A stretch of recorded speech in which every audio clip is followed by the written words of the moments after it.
हम विवाह करते हैं बेटे और बेटियों का, कितनी बकवाद कर रखी है, कैर बना रखा है यू हमने अपने आप ही, अपनी बुद्धि से, जीव संज्ञा से। बच्चों का विवाह करना है, सिंपल वे से कर दो, ब्याह तो करना है, उनका संयोग जोड़ा जाड़ा परमात्मा का वही जुड़ता है, और उनका विवाह कर दो सिंपल वे से, समस्या हल हुई। इसी कारण से इन बेटियों को बोझ बना लिया जो गौ जैसा धन होता है। अब हमने इस तरह अपने इस पसरे हुए समाज की कुरीतियों को, रीतियों को भी ठीक करना है, तब हम हल्के होकर भक्ति कर सकेंगे। अब थोड़ा सा समय अवश्य लगेगा, लेकिन बुद्धिमान समाज को ये स्वीकारना पड़ेगा। अब जैसे किसी भी कारण से कपड़ों का आदान प्रदान करते हैं, लोग दिखावा है, वो ड्रामा है। किसी के पुत्र प्राप्ति होती है, उसके लिए जुगले ले चलेंगे, माता बहन वीर, बुआ वीर, रिश्तेदार वीर को जान पहचान वाले भी, उसका 50 कपड़े दे रहे हैं, और पैर को ना 10 साल तक, फिर वो बड़ा हो जाए, वो व्यर्थ हो जाए।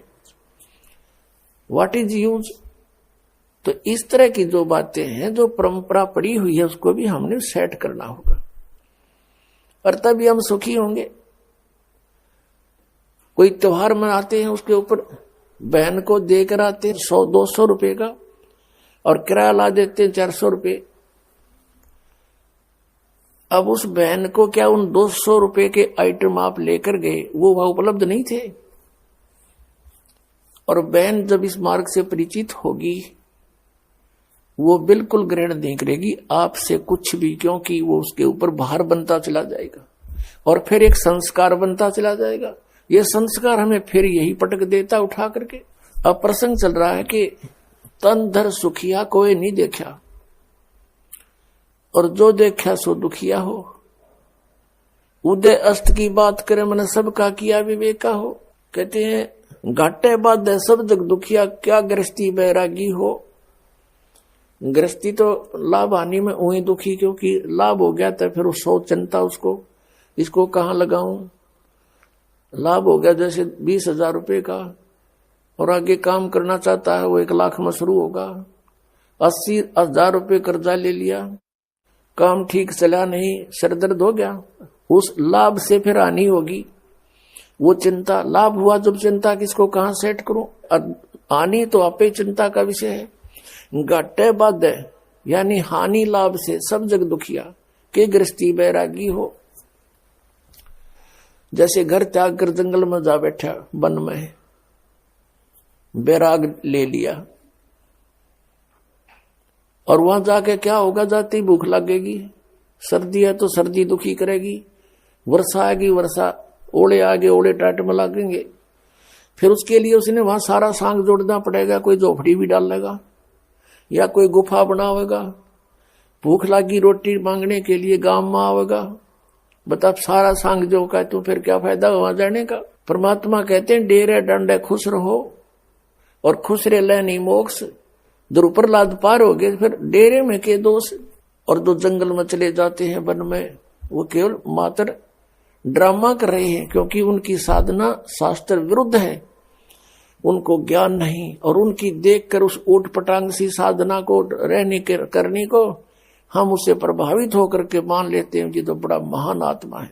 परमात्मा बताते हैं अपनी अमृतवाणी में, केले की कोपीन है जो फूल पान फल खाही, और नरक का मुख नहीं देखते जो बस्ती निकट ना जाही।